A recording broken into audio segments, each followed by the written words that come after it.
Приветствуем вас на канале Домашние секретики. Сегодня мы расскажем вам, как правильно выбрать свежие и замороженные морепродукты, чем они отличаются друг от друга. Лобстеры и лангусты. Необходимо запомнить, лобстер и омар – это одно и то же животное, просто названия пришли из разных языков. Лобстер – это морской рак с огромными клешнями. Лангуст скорее напоминает креветку-переростка. Когда-то лобстер был едой бедняков и заключенных, а теперь это, пожалуй, самое ценное ракообразное. Как выбрать? Самые вкусные лобстеры – совсем юные особи, не старше 10 лет.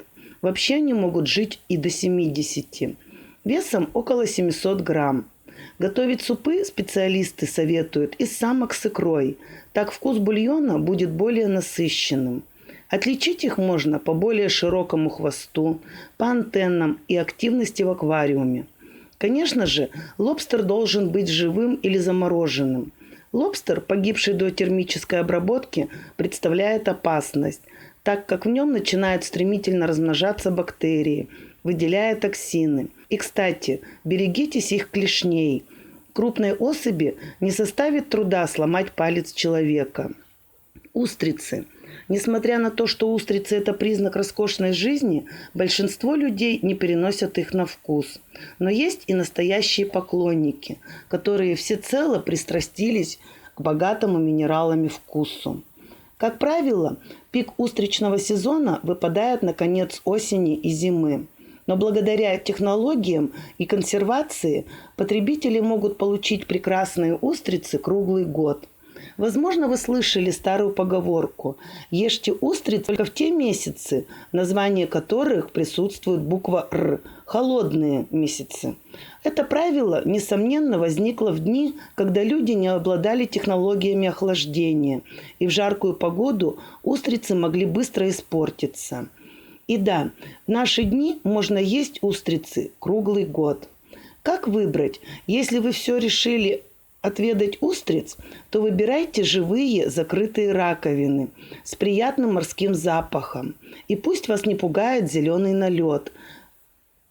Мидии живут практически во всех морях и океанах, поэтому их знают и любят во всем мире.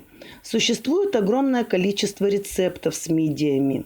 Их жарят, варят, запекают, готовят из них салаты, супы, бутерброды, добавляют в пасту, ризотто и рагу. Они подходят для диетического питания и, говорят, особенно полезны для мужчин. Как выбрать? Покупая неочищенные мидии, выбирайте те, что покрупнее.